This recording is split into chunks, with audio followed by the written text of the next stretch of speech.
It's not beer pong. It's not cornhole. It's Popdarts.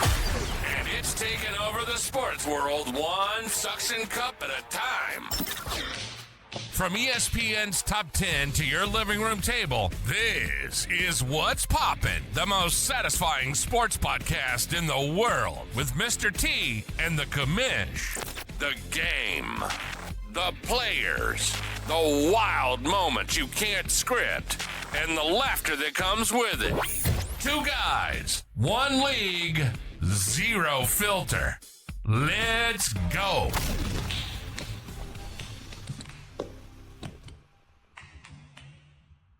Welcome to week 6, guys. What's poppin' with Mr. T and the Commish? We are back, and got a awesome episode today. We've got a great guest. We've already talked to him. It's incredible. We can't wait for you guys to see who it is. We've also got we had a challenge last week that the Commish presented that we both completed.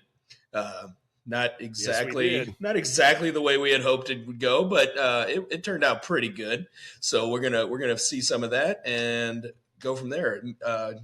Commish, you want to tee up who we've got on the episode today? Yeah, I just want to say on that podcast challenge, man, that was harder than I thought. Right? There was a point when I was just like, man, I'm not sure that I can post this. It was like, if I didn't hit go, it was going to start to get embarrassing. So yeah, we'll get into that later in the episode. But man, that was harder than you thought, and you couldn't waste darts, or they started to add up too quickly. So yeah, they sure did. Yeah, incredibly excited about our guest today, and that's really going to be the theme of this episode. This episode is going to really center around one of the most influential, if not 50% of the most influential, that's right, drivers in this game, which is Jason Carman is going to join us today on the podcast, and we've got some tough questions for him. Yeah. I think we put together some ones that are going to make him think, and we're going to see where he takes it. I think that's going to be a lot of fun to hear from Jason, and the co-godfather of Popdarts. Yeah, and he's engaging, he's passionate, so I think just listening to him and kind of opening the mic to him, and and the listeners to just tell us what's going on, what's happening with Popdarts is pretty cool. So yeah, what was your first interaction in life with Jason and Josh?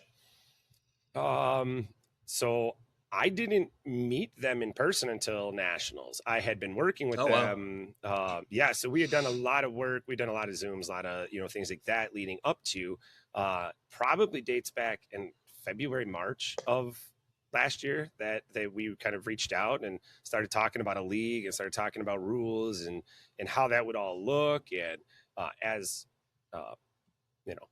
somebody that started working on the game, I started playing less, and then, came to nationals, and they're like, hey, if you're going to help run this league, what do you say you come referee? And I was like, that's actually kind of fun. Like I'd love to be, involved in it and be a part of it. And especially now that once you stop playing as much, start working on it, it's tough to keep your game up. So yeah, I oftentimes am getting schooled by the pros out there. So that was my first interaction and, meeting with them. And now it's every day, every other day. So those poor guys are, they didn't know what they got themselves into, but they are, they're fun. They work so darn hard for everything that's going on out there, and their heart's in the right place, and they're good guys to work with and to build things with. So big fan of working with those guys. Yeah. They reached out to us when our channel started really going crazy, and reached out and wanted to, get to know us, and we got a coupon code from them, a promo code that we could start sharing. And, they've been fantastic. They've taken care of us, and, just had our backs on everything that we've ever needed. They've helped us out. We've helped them out. It's been a great relationship. They actually, Jason and Josh actually came out to, there was a toy, what's it called? A convention. Yeah. In the St. Louis area, and they were coming in town, and they were also sponsoring a truck driver, race truck driver. Okay. I can't remember his name for the life of me. I just tried to look it up real quick, but couldn't find it. But anyway, that was super cool. So we met them and went to the races with them. Me and Colton got to go back in the pits and see the guy's trailer and all that stuff. That's cool. And then they came over to the house and we played a couple tournaments and pop darts and just had a fantastic time. And it's been history ever since then. Yeah, they're hard guys to not get along with. I love playing against them. Yes. They are just incredibly. If for those of you that haven't gotten to play a game against them, they're not letting you win nothing. No. They are as competitive as anybody you will ever meet. They are 100%. They're out for blood. They want to win. They're going to be friendly and fun the whole time. But they aren't. They're not letting it. And they still treat every trick shot like it's the first time they ever hit it. Their excitement, their energy is so fun when they're playing. Oh yeah, I mean, Jason will go. Jason, he's I don't notice. So maybe I haven't played as many times against Josh, but Jason is a bigger shit talker. Oh yeah, pardon my language. Sure. He is definitely trying to get in your head, and so fun guys that are super competitive and have a good like sense of the game and competition and where it's going. So yeah. Before we get in there, let's I got a question for you. All right. So if somebody followed you, for a day, so we're talking about like Jason and that kind of stuff, but let's bring it back to Mr. T. Tell me something that would surprise somebody if they got to follow you around for a full day. What's something that just a regular day, man? Probably my step count would probably surprise most people. I think I average somewhere around 15 to 18,000 steps a day. I'm just constantly moving, constantly going. And we just have a very busy schedule. I mean, wake up in the morning, get everything ready, go to work, do that for the day, come home, and we're either going to Ninja or we're playing Pop Darts or we're going somewhere. Weekends we're out of town half the time. So just constant movement, I think, is what would surprise people the most. I was a contractor. You're forgetting a tool in the truck. Come on. Oh, you got to say it. You got right. What my dad used to always say as a contractor, he's like, you never had a pencil or a tape measure when you needed it. No, and never. You own thousands of both. And you just never have either one of them on you when you need it. Yeah. So, and the phone's only going to ring when you're upside down in a crawl space or, the 45 feet up on a ladder. Yeah. Otherwise, when you're taking your lunch break or you're taking a break, that phone's dead. Exactly. I feel that. I feel that one for sure. That's that'll get your steps in. So it does. You stay busy. That's good. I like that. Yeah. Keeps everybody on their toes. So let's do some back and forth here. If your life had a warning label, what would that warning label say? Or are you going to have multiple warning labels like the back of a hazmat truck? It's probably just going to have one big one, and its mute button doesn't work. The off button or whatever it is not. Hashtag no filter. It hasn't functioned in a while. Here, you're warning as is. It's as is. Like, sorry, like you can't return, no returns. I guess right. all those could be on the same label. So, that would probably be anybody that's seen me. They know that. So, as I work on one nervous tick, another 3 will take their place. So, right. That's part of the whole picture. That's part of who I am and and what I think makes me who I am, so good or bad. So I think that's what, and I'm not super upset about that. Not super, nothing to be upset about. Let's jump into this interview with Jason. I think this is going to be exciting. I think this is going to be an excellent opportunity, for our fans to really just see this guy, man. He's down to earth. You and I have both talked to him and gotten to know him real well. But here's a chance to really bring Jason out to the Pop Darts world and to his fans. So we're going to jump into that interview right now. Let's go. Welcome to week 6, guys. What's poppin' with Mr. T and the Commish? We are back and got a awesome episode today. We've got a great guest. We've already talked to him. It's incredible. Can't wait for you guys to see who it is. We've also got we had a challenge last week that the Commish presented that we both completed. Not Sure. Hey, I'm Jason, Popdarts co-founder alongside my brother Josh. And I'm actually pretty excited for this because I always love taking a trip down memory lane. So I'm excited to see what questions you guys have come up with and take a trip. So let's go. awesome. I love it. I hope we get some good answers out of him today. So hopefully we came up with questions that I can't promise anything there, but we'll pull something out of you. There's no doubt about that. Let's start off with an easy one, Jason. For anyone that meets you for the first time, how do you explain Pop Darts to them? What is it? How do you play? Yeah. Why? That one's always a tough one because people are always like, "Hey, what do you do for a living?" And then I'm like, Make toys. I I sling silicone. I don't know, because then you can't go too businessy or else it'll go over the head, and then you can't go like. Usually, what happens is like, oh, my brother and I invented a game, and we do that. But then the follow up question to that is always, oh, are you a developer by nature, or like they always picture it being like a video game, and I'm like, oh no, it's like a physical game. And what's really cool about that is like as soon as you start explaining what that is, people are like they get so much more excited than if it was a video game because I think there's a lot of just like screen time stuff, and that's always been our mission is like getting off screens, playing something physical, athletic. So yeah, it's always a fun conversation. Then of course I got to go to my truck or something and break them out. So Right. that's usually how that ends. So you also travel with nothing but Pop Darts. There's never a time when you don't have some Pop Darts to give to somebody out there. That's pretty accurate. Yeah. So, Jason, before Pop Darts was even a brand, before you had the first Pop Dart in your hand, what was a moment that sparked it all? How did it start? What was that aha moment?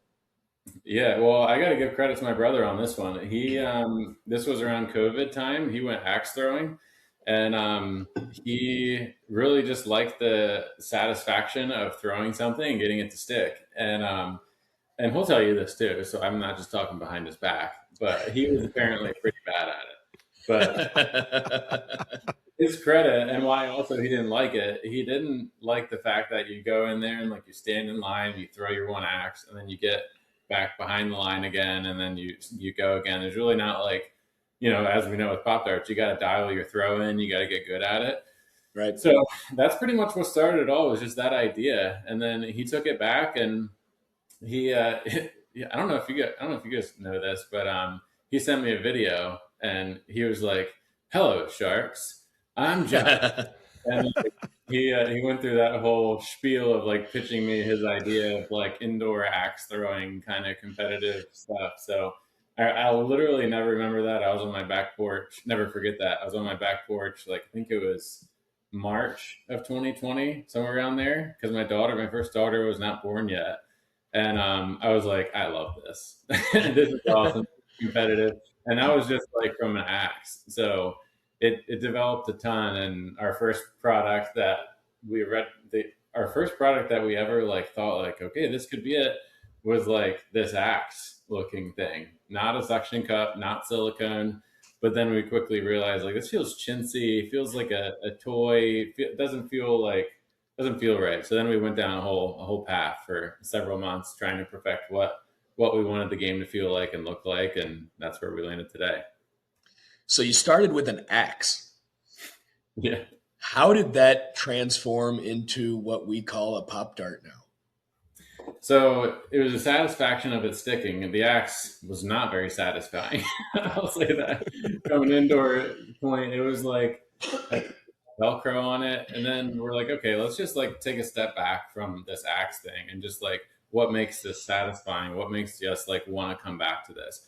And so we ordered probably $1,000 worth of just crap on Amazon, and it was just like it was axes with like Velcro. It was everything that had a suction cup on it that had like a satisfying like, oh, this, like when we read the reviews and be like, oh, which one has the best reviews for what, the feel, the like stickiness of it or whatever.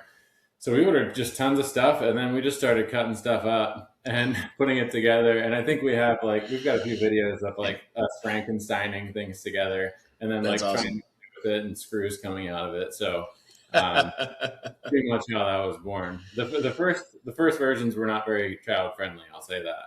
Too much hardware.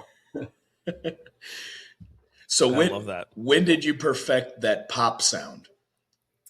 That was let's see. We sold our first product, I think, in March of 2021 was when we first took our first pre-order. I think it was, and it was, I think, November 2020. So it took us, I think, from like March to November to really kind of narrow down. Okay, it's not axes. It's not this type of thing. It's okay. We're doing suction cups. What does it look like? What does it feel like? One of the first ones that we kind of decided on wasn't actually cylindrical in the middle. It was flat. Because I don't know. That was just dumb.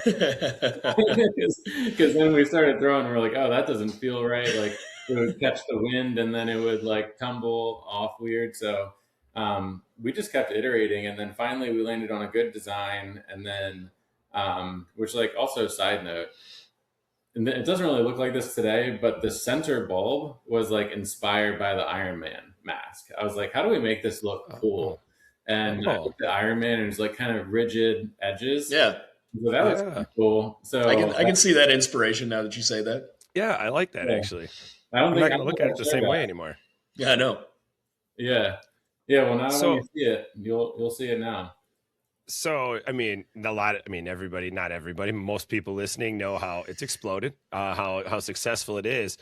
It couldn't have been easy the whole way. Was there a point when you guys are doing it where you're like, all right, I'm ready to throw in the towel? Like, what was that moment early on where you're like, where you and Josh looked at each other and are like, oh boy, what did we get ourselves into here? Because now you guys are killing it. Yeah, I mean, I don't. There's several moments. I think, I would say never moments that we looked at each other and were like, let's quit it. Like, let's hang this up. Like, you guys both know, Josh and I, we're both like extremely, I think, stubborn and competitive people. So when we launch something like this, we're not going to let it fail. Like with the APL and what we're growing here, like if our name is behind it, it's going to be killer, because like, that's our reputation. That's what we have to hang our hats on. We both have kids, and we're like, you know what?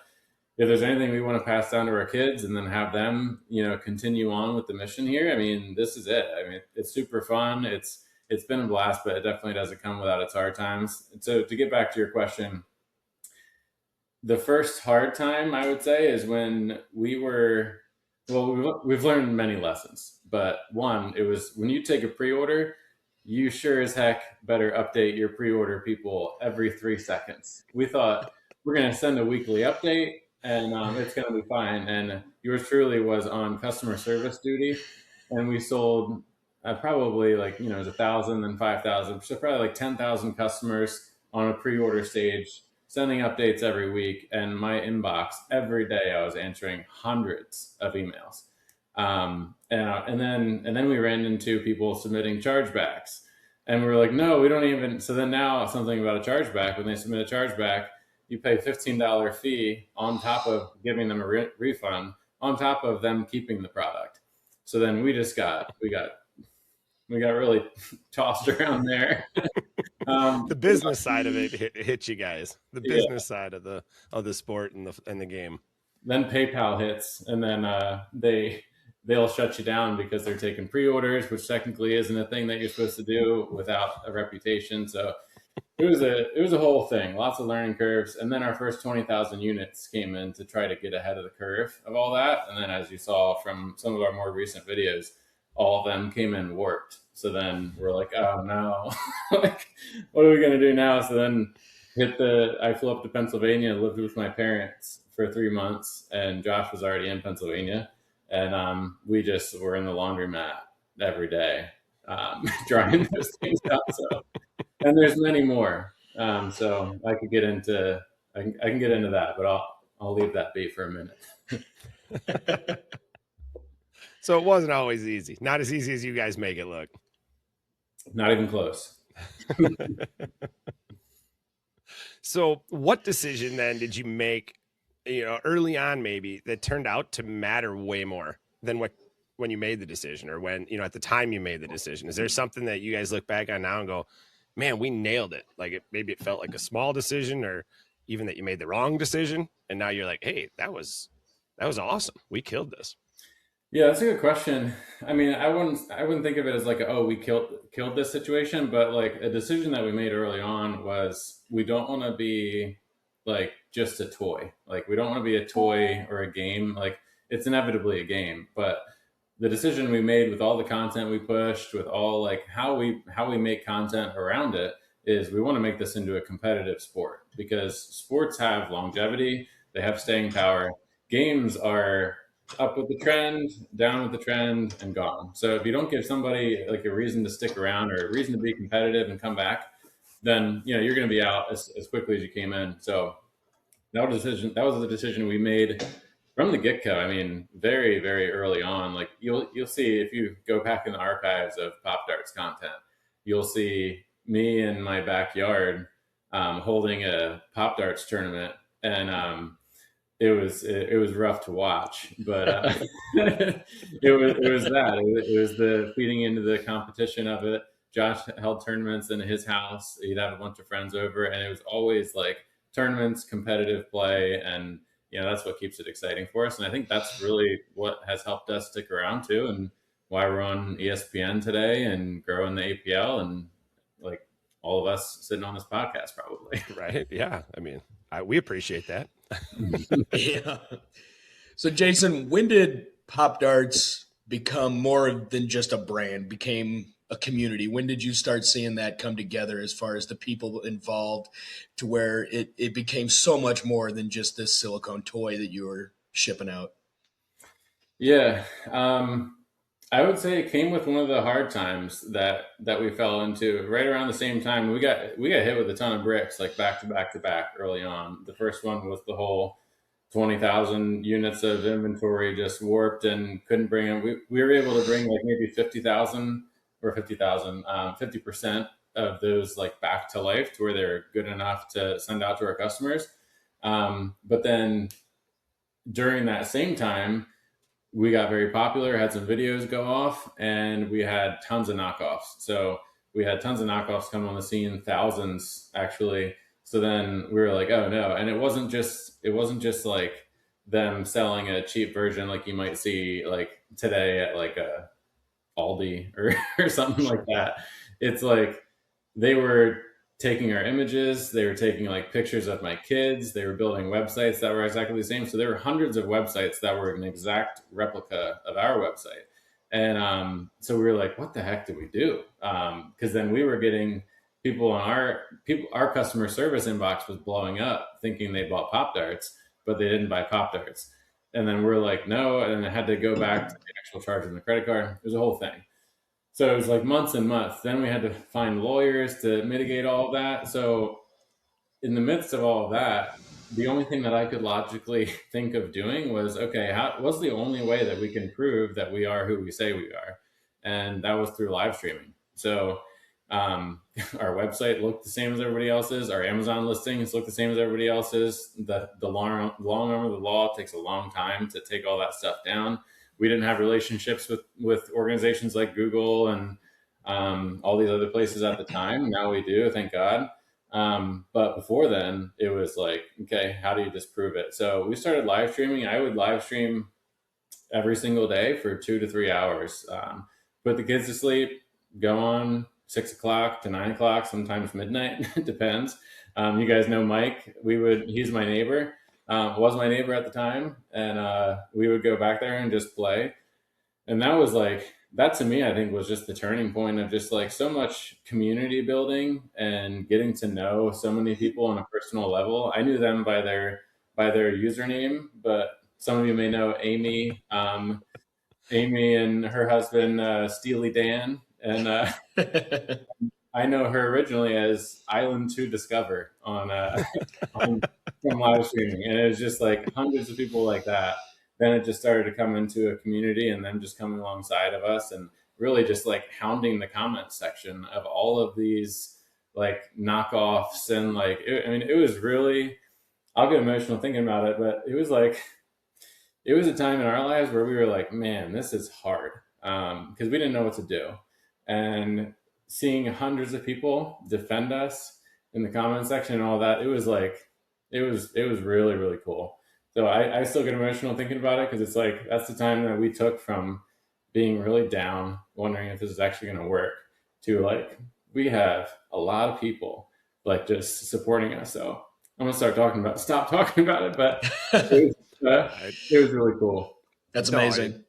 Absolutely. And I think the community that you built is exactly as strong as it is because of that, because of those times you went through. I mean, the community today is still it really is an amazing community of people that pick each other up. I mean, we talk about it a lot on the podcast and about the people and the community, but I think that does root in the work you put in and in that, in those struggles. So the community is really, I mean, that's a great question, Mr. T. I mean, I really do think it changed from a dart, from a product to a community really, really quickly. Again, very much on your struggles and your work, through that, Jason. So it's really cool to see where it's gone. Yeah. Major props to you and Josh for sticking through all the tough times and get us where we're at.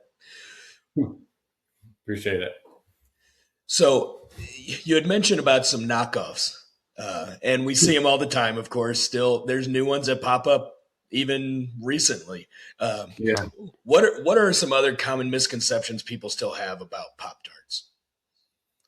Misconceptions. I mean, we're all about like fun and games and all of that. And like, I think the biggest misconception is like from people is that, oh, this is just a little toy.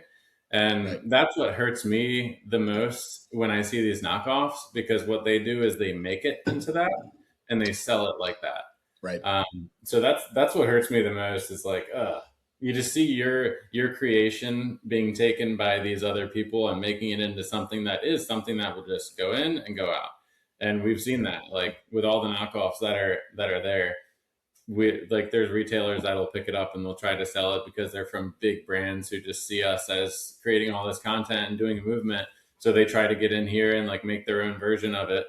And it won't sell. And it's because the community is what sells the product, and how we're building it is what sells the product. Yeah. And that's what people want to be a part of. They don't want to be a part of some like chintzy toy. They want to be a part of something, and a part of people. Like even at the last tournament we were just at, just hearing all the testimonies from all these players that come in here, it's just like, that's what it's all about. The first thing wasn't like, oh, I love the way that this feels in my hand. And like, part of it is like, yeah, it's satisfying. No, it's the people here are amazing. The community, they brought me in, even though we're playing against each other, like they're cheering me on at the same time. I hit a trick shot and they're cheering me on. Like that's the kind of culture that we've been trying to cultivate. And I think that's what makes the game and community so appealing.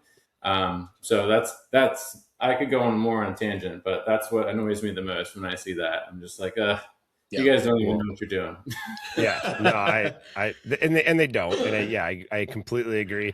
I think, I got a great question. You and Josh are always evolving. I mean, and I think this kind of plays into where you guys are going to blow these kind of chintzy knockoffs out of the market. I mean, the new elite sets are just nothing chintzy about those. It's constant improvement, but that kind of leads me into my question. So how do you protect the simplicity of the game? The game in itself is kind of a nice, fun, simple game that is attractive to a lot of people, while still, you and Josh are never stopping, the evolution of the game. So how do you kind of protect that simple, simplicity while you still evolve the game, still grow it? Yeah, there's a fine line between trying to do too much and just keeping it right where it is. And most of that line is because of people like you guys that we bounce things off of. And again, everything comes back to the community to me, and which is why I'll always get emotional about it, because like community is everything to me. And like even the tower shot, I'm not sure if Tyler, you might know this, Jeremy, you might know this, I'm not sure, but OG live streaming days, I'll just ask you the question, do you know how the tower shot came to be? No idea. No, but you were on a Pop Top 5 with what we can only imagine. Mr. T, what was that? Like some sort of like That was toilet paper roll looking thing Yeah. that they had sitting up front on the, one of the Pop Top 5s had one of what we can only imagine was an OG Yeah. tower. I'll have to dig out some of our original tower concepts that we built. So yeah, exactly. I think I made a tutorial at one point. And yeah, I mean, so that goes back to my days of I was a woodworker prior to Popdarts. Sold software, but did woodworking. Had a business there for 2 years, and so I built a big shed, which is what you saw as the Pop Dome, in my backyard. Little 20-foot by 30-foot shed, not nearly as big as yours, Mr. T. But I bet it's a little warmer right now, though. Yeah, I bet it is. Well, I had to insulate it as we moved on, but before it wasn't insulated and it was cold. But yeah, I had my little 8 by 4 foot sheet that I got from Lowe's that we played Pop Darts on. I put it on top of my 8 by 4 workbench, and then one day the community was like, they said something like they wanted something with more points, like something so that safe dart or whatever wasn't so safe and we could go for something more. And I was like, oh, that's a cool idea. So I had like a little 1/2-inch dowel, and it was my workbench. So I just drilled up through the workbench into the dowel, and then just cut off a piece of the whiteboard and put that on top and glued it down. And we called it the tower, and we put it right there at that front spot. And Kyle started going for it. I started going for it. Mike started going for it, and it just made it a lot of fun. And then it got to the point where I literally made a tutorial for everybody to like, hey, if you want to make this at home, here's what you can make. And they're like, we don't want to make it, just you make it. Right. And so then we're like, okay, are you sure you want us to make it? And they're like, yes. So then in came the tower. So everything has always just been community led. So same thing with the darts. Like the first Elite Dart we came out with, we really liked the grip at first. We really liked the design. A lot of people, I actually still really like the design because it fits the way I grip it. But other people, they spin it out of their hands. So in comes one that we shall not disclose yet, but is coming soon that will suit those people's needs. So, yeah. I wonder who's excited for that one. There's at least one guy in the room that cannot wait for. I got a spin. I do. I got a natural spin to my dart. Yeah. Cannot wait. So. I've got a question. So, do you remember your first T-knobber? Yeah. Do you? Oh, yeah. I was well. So hold on a second. Let's take this back because I don't know if you remember. I remember my first T-knobber on a target that was half the size of the target that we had. Oh wow! Because when we were getting out, and then again, how this was all built was live streaming. We were throwing wiggle knobbers landing on top of the other dart. So then we were like, let's make a target that you can land on top of, because everybody was like, do that. So we were like, okay. So we're like, let's just make it the same size because we're landing wiggle knobbers. But then the wiggle knobbers were like accidental and lucky. Yeah. A lot of mine are. Target that's that small, it is difficult. And especially it was very rigid too, because it was like a smaller piece and it wasn't as flexible, so it'd pop off. But when we first got that prototype, we were up at my parents' house in Pennsylvania. I don't know if it was Christmas time or what it was. And we had it on their island, and I was like down the hallway. And Josh and I were just throwing at this thing for like an hour. We're like, this should not be this hard. But then I finally got it, and I was like, oh my gosh, that felt so good. Like the satisfaction of that was amazing. But we're like, we don't want everybody to have to work this hard to get it to an hour. So let's make it a little bit easier, a little bit bigger, and then a little bit like we perfected a few things about the actual target marker itself, like the depth of cavity and all that. But yeah, you never forget your first. Nope, I think I hit my first one right here on this table that I'm sitting at on our kitchen table is where we started playing. I think I was probably 8 feet away from the table when I threw that one, but yeah, definitely have evolved since then. Yeah. So yes, yeah, absolutely. So here, let's go super controversial. I'll ask you, what's one rule as the game evolves? What's one rule? What's one feature? What's something about Popdarts you're never changing no matter what? What is tower one of the feature? game. Just kidding. No. Yeah, we'll get some comments on that. I know. I love it. Well, so yeah, that's the beauty of this, right? It's like what we're coming up with now is like it's getting the game is bigger than us. It's bigger than Josh and Josh and I make, I think, these decisions. We've made every decision up until this point community led. So like we've ultimately made the decisions, but most of it has been brought to us by the community. So I think we're gonna view everything moving forward in that same way, but you can't listen to every Tom, Dick, and Harry, as my grandmother would say, in the comment section. You gotta narrow it down to people that understand the sport, understand the game, and understand where it needs to go and how we need to get there too. So I think it's just going to come down to, yeah, Josh and I will have our opinions, but we've got 10, 15, 20, like a board of 20 players, people who are invested in the game that we put this thing up to a vote with. And honestly, like if it comes down to like, hey, it's unanimously a decision that I'm not happy with, that's fine. Because unanimously everybody else likes it, so the majority will like it outside of me. So that's kind of where we're at with that. I like it. I'm not sure I have any that I full-fledged wouldn't change. But I think the focus on the target marker's got to be, that's the only one that I would think I might double down on being the only thing I would never change about the game. I feel like that's just the ultimate, like we talked about our first teen arbor, our ultimate experience. That focus on that is, I don't know, for me, that's what the game is all about, is hitting that target. Hitting that teen arbor is just a moment in the game. So, and my point is there is any self-respecting Popdarts player is going to say the same thing. So I think so. That's going to be the decision. Let me bring up a rule that I've read on the box, I believe, or at least originally. Excuse me. So originally, up here in the north, where it's cold, and he's had this. He's working his butt off for us today, as he's had this for what now 2 weeks. About 2 weeks, yeah. And I've been up on our roof for the past 3 days too, in the 10, 20 degree weather. But anyway, there was originally, I believe, the gameplay was that the target would move. Whoever earns the points got to place the target wherever they wanted to on the table. That seems to have kind of died, never really took off. So that's one rule that I know was written in the boxes at some point. But I can't say that I know I've never played that way, and I don't know that I've ever seen anybody on a live stream play that way. Have you guys ever implemented that rule?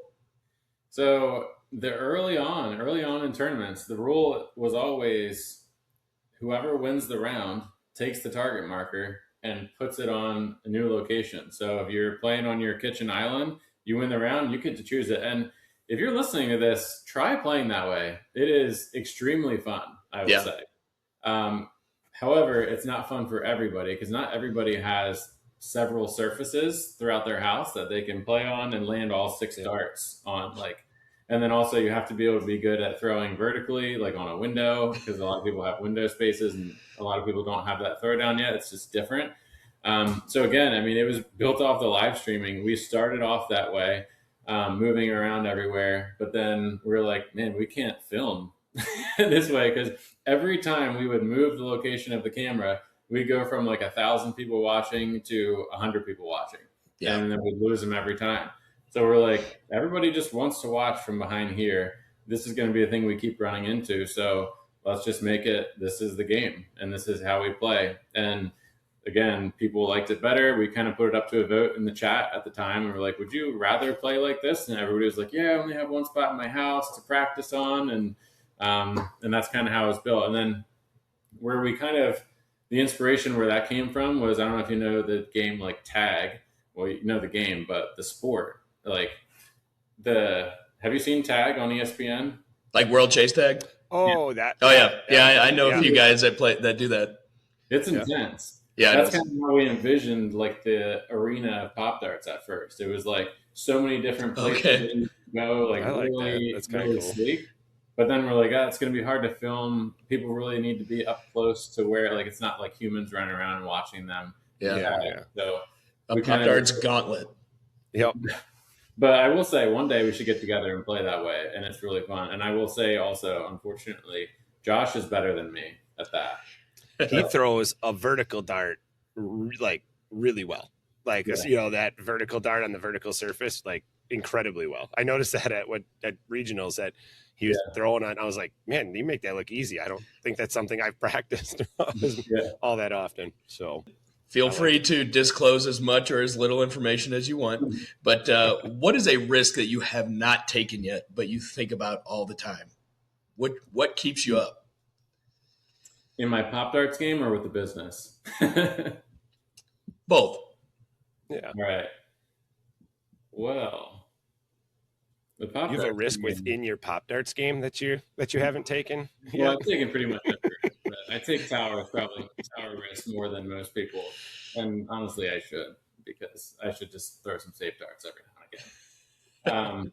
But I would say in the business that question's a little bit more relevant, and probably why I'm more excited. Josh and I have bootstrapped this whole thing. I mean, we started out, we each had $5,000 in our pocket, like to our name, and we're like, okay, what do we do with this? And that went to IP protection, it went to molds, and it went to all the stuff to just get it started.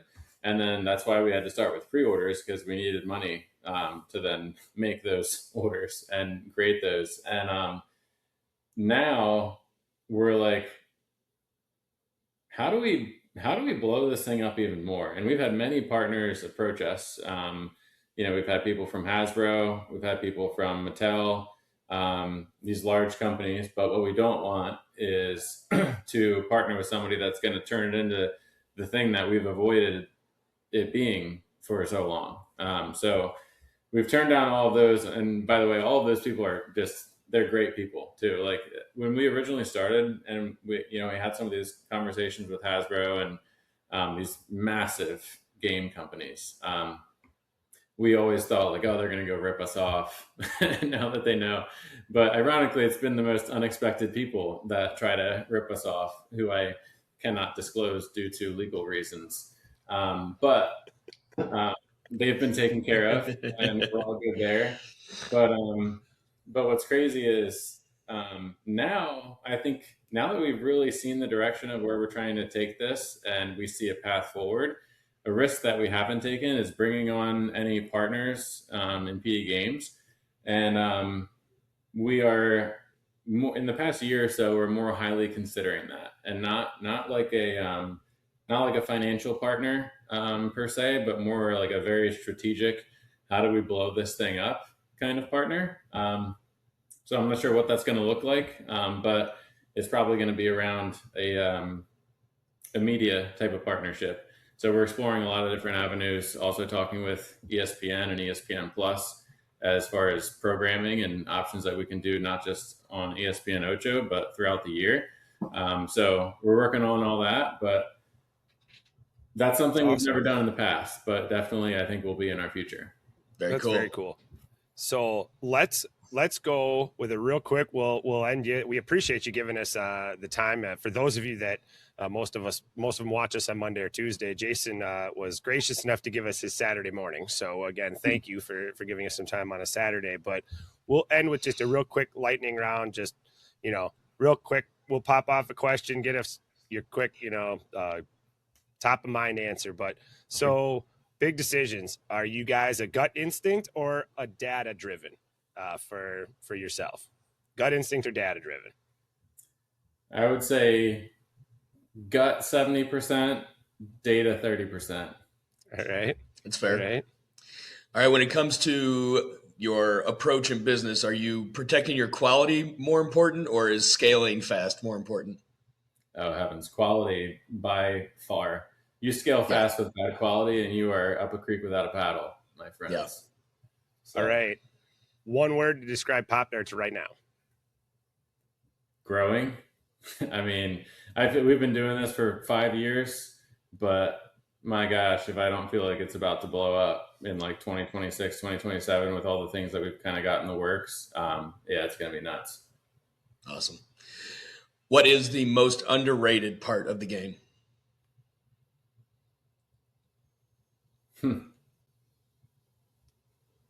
Is there any part?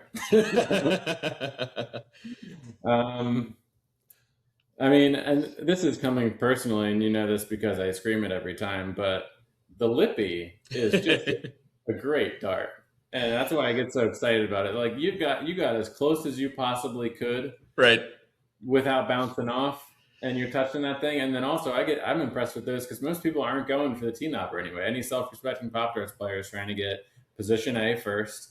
And the best you can do on that is a lippy. So that's always going to be one of the most impressive shots and underrated, in my opinion. For sure. See, and none of us are fighting because Mr. T's got a different favorite shot. And mine still sits with the double doink. Anybody that watches, I just still think that's the greatest shot in the game because it's just fun. But especially since all right, you're an Eagles fan, which is why we came up with that, just to count on the Giants a little bit.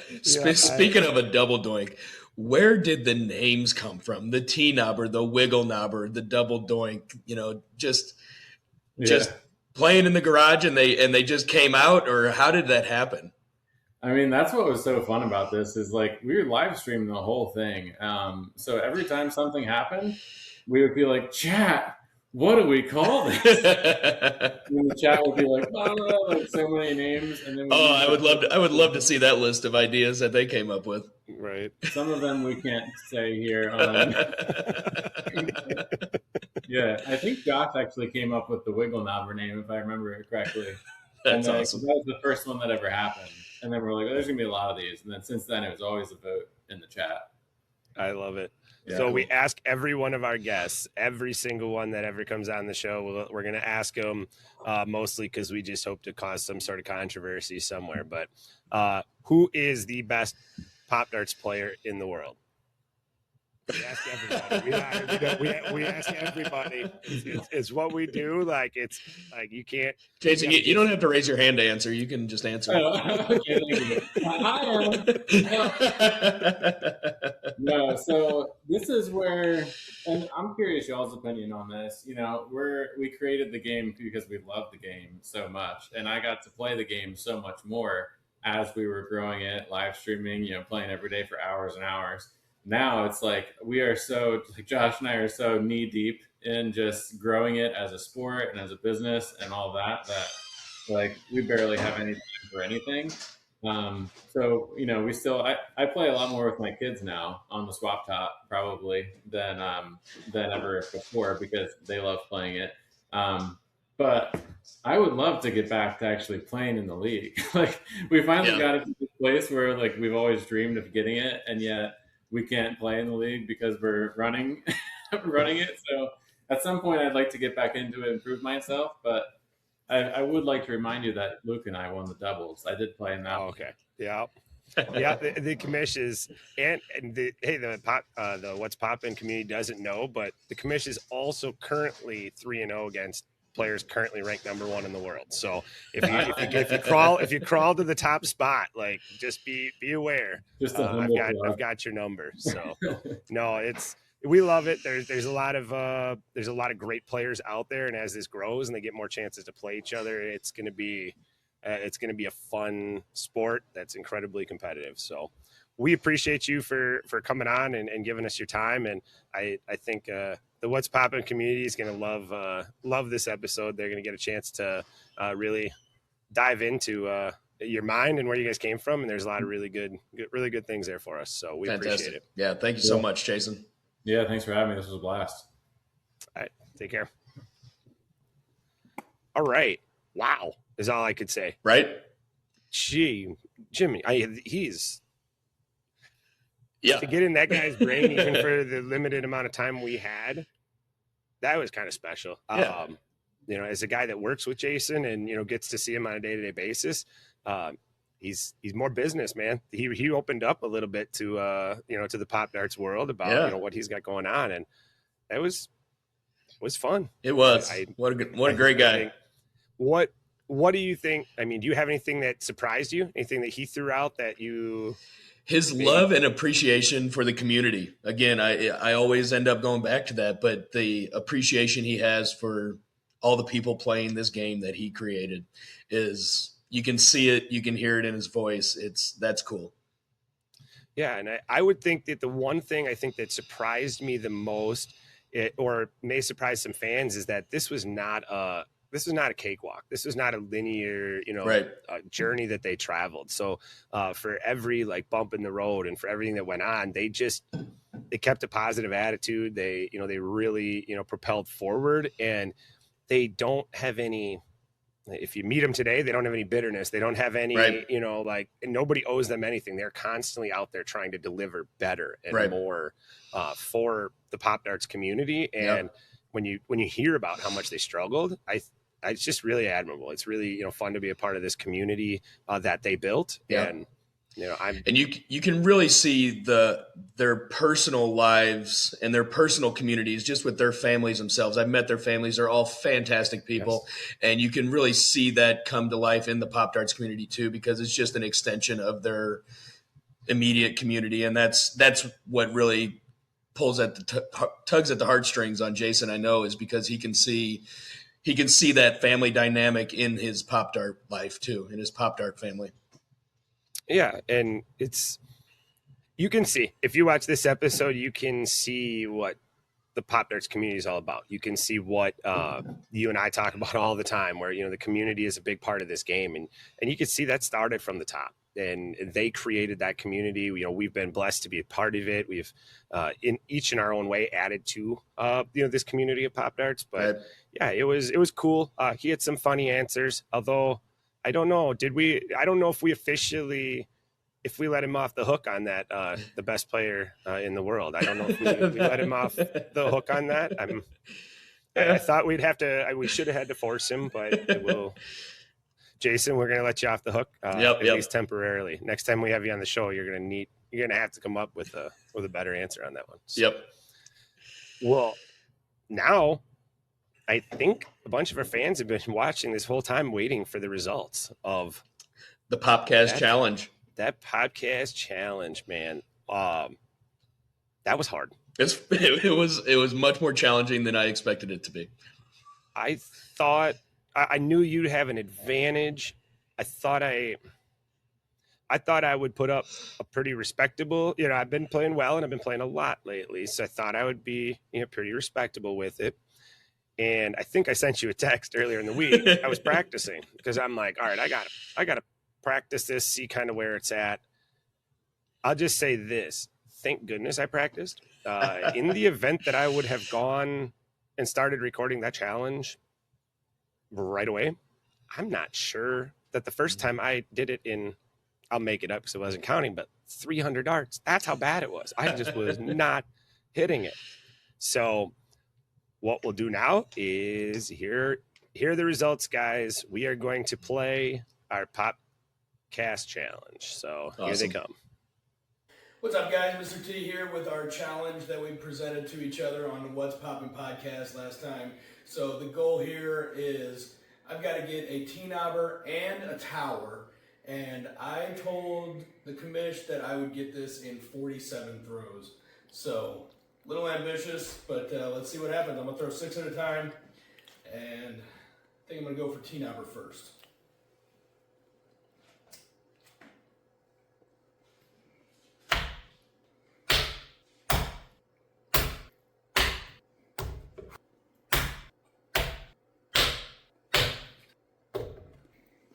Ooh.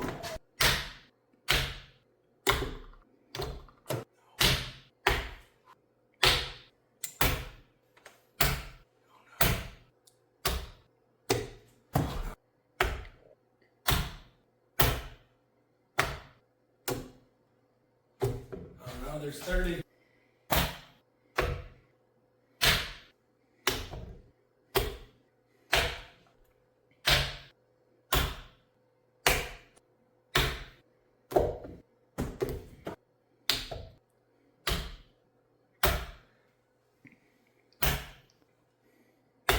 There's the T number. Okay, let's go. That's not bad. What number was that? That was number 47. Yeah. Okay, that's cool. Yeah. All right, just gotta get a tower. Oh. 49. Not bad. Let's go. All right, here goes nothing. No more practicing.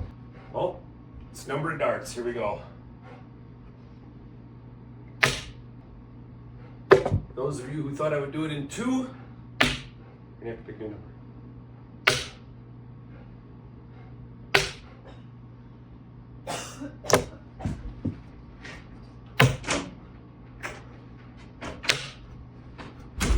Oh boy, our first fan shot. Oh, that would have been good to get that at 12. 2 fan shots.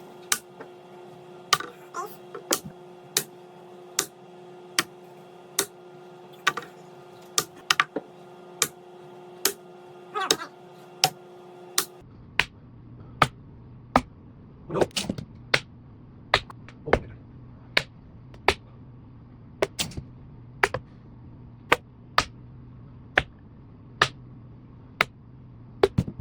Oh, okay, we're getting a little bit silly right now.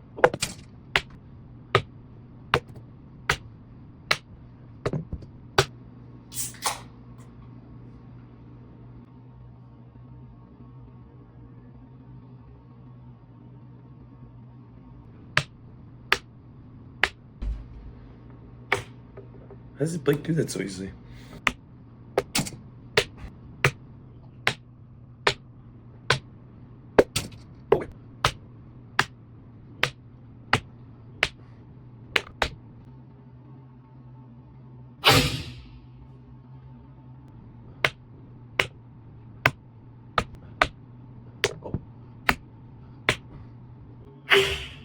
Oh, come! I think my target's broken.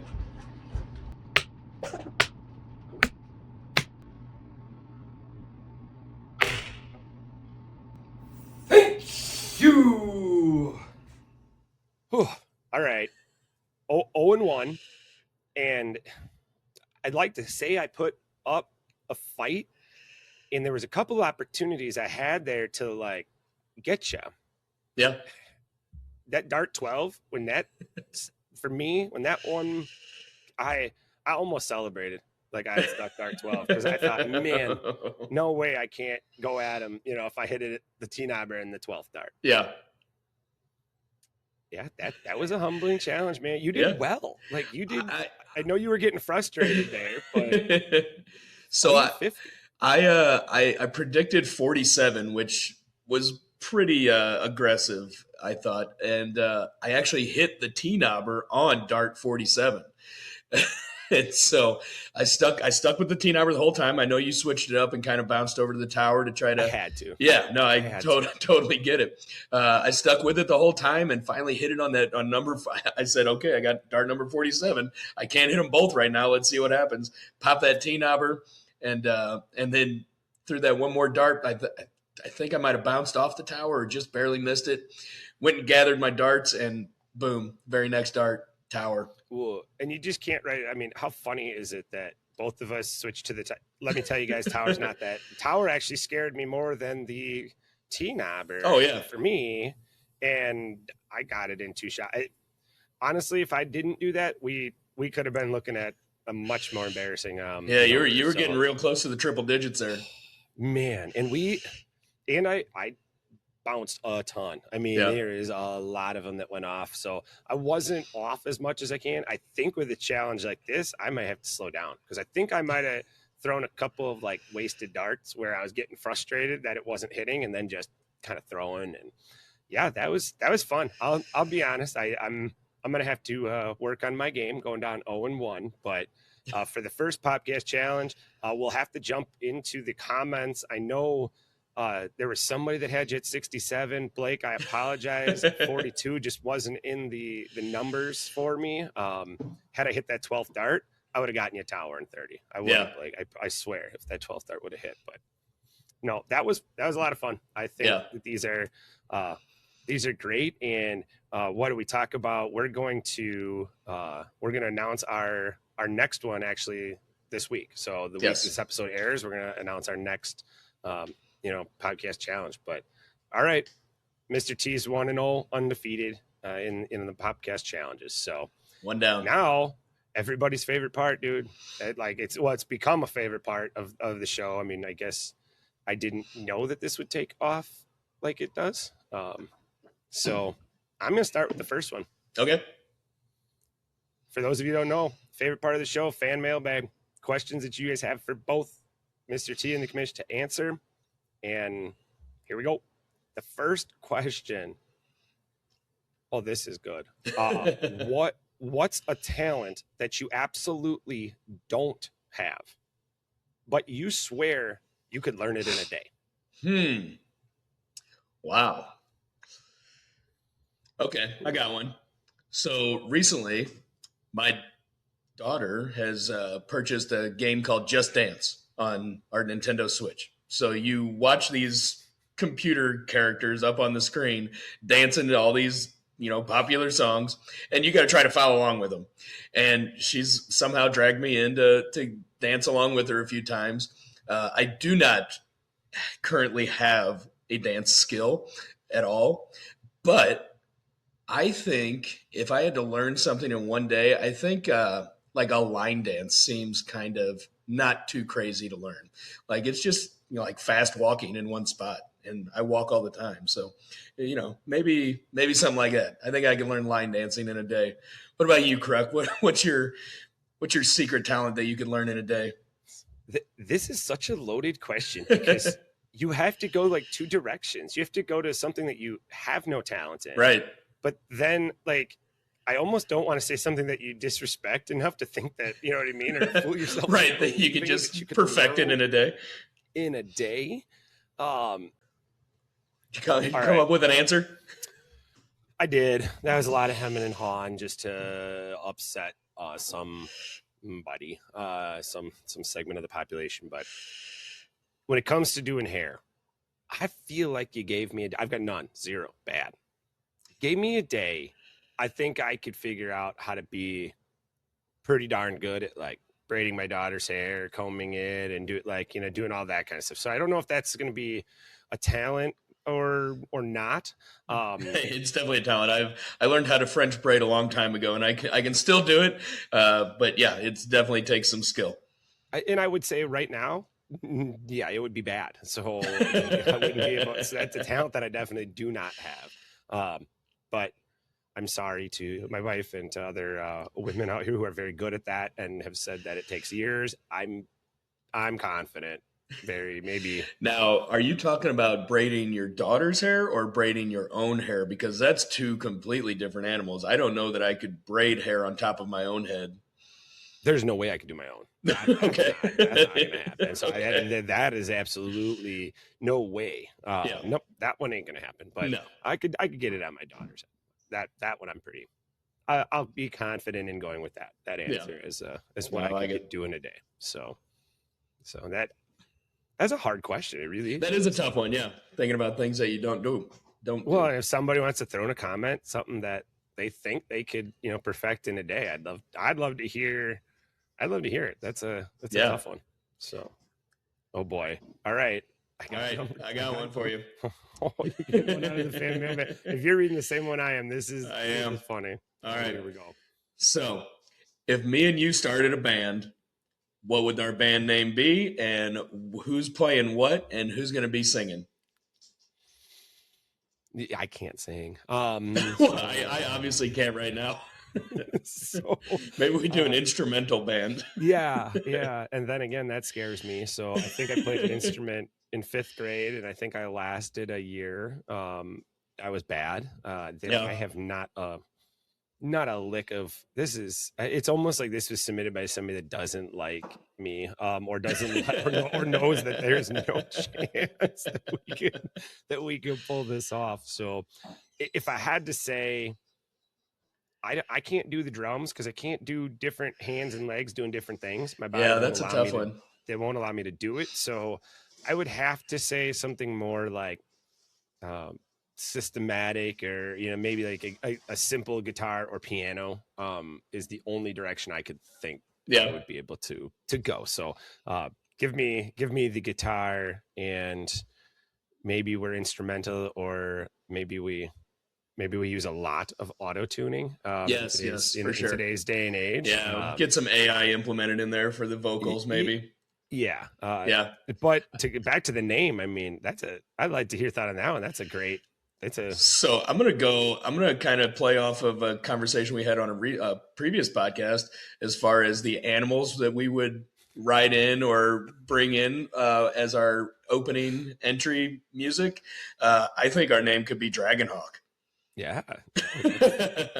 It's done. I like it. I'm not sure who. I'm sorry to whoever asked this question, but you don't want to listen to us. Oh no, not at all. If we started a band, just don't come. That would be. I bought a guitar about 4 years ago and tried to do something with it. Like I think it was a COVID crisis that I had. I was trying to find something to do, and I bought a guitar. And man, I just can't. I just can't get it figured out. Yeah, that's this fan mailbag was definitely all right. What would make us uncomfortable? Yeah, there's no way, guys. Sorry. No. You picked probably two of the most. Don't look for any records by Dragonhawk coming out anytime soon. No, that is not going to. That's not going to do it. And no. Sorry, guys. So, but those were great questions. I hope everybody had fun with this episode, as much fun as I had. Oh, it was a blast. A lot of fun. These guests just keep getting more engaging and more entertaining. And I think as the sport progresses, that's where it's going. So absolutely. Yeah. Jason was fantastic. Such a great episode, such a great interview. I mean, just so much information in a short amount of time. You can just tell he's got so much more he wants to talk about. We'll have to get him back on, maybe with Josh next time. And get that brother. When Josh comes, the only thing I'm putting in Josh's prep is that video that he sent to Jason, because there is no way that I don't want to see that. Hi, my name is Josh, and welcome to Shark Tank or whatever he was talking about. Hi, Sharks. My name's Josh.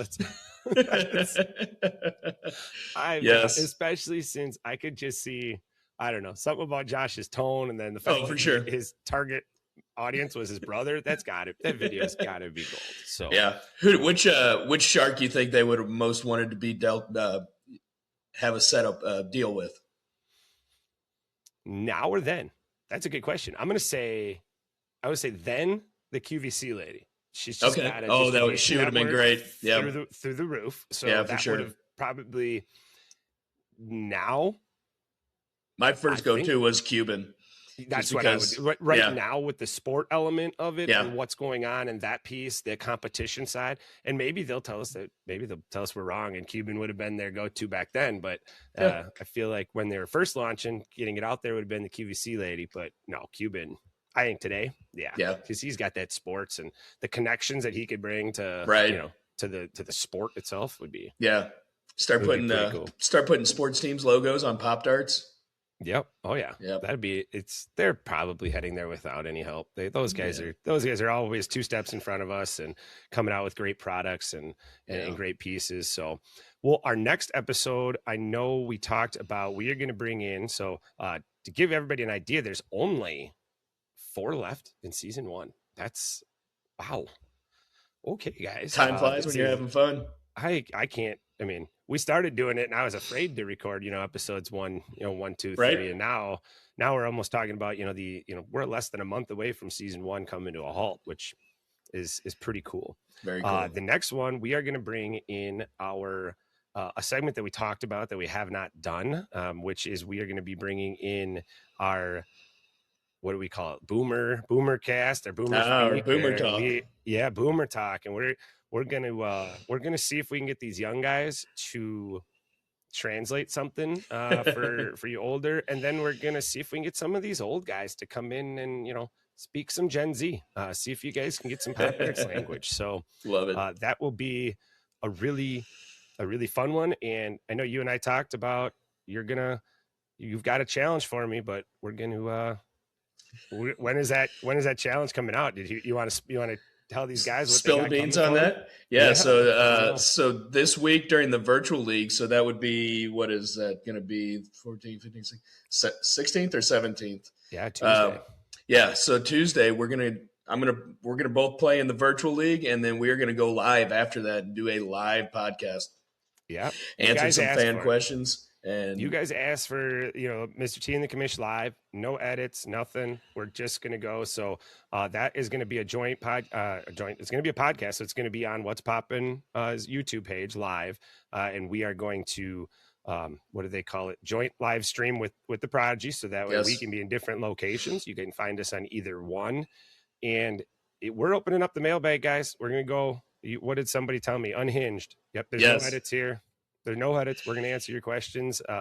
We'll kind of keep it open. We'll have some questions of our own, like we always do, because our minds never stop. So we'll have some questions of our own to keep it rolling. But yeah, guys, we look forward to having you live, our first ever live. Yeah, it's going to be a lot of fun. And maybe what time does that virtual league usually wrap up?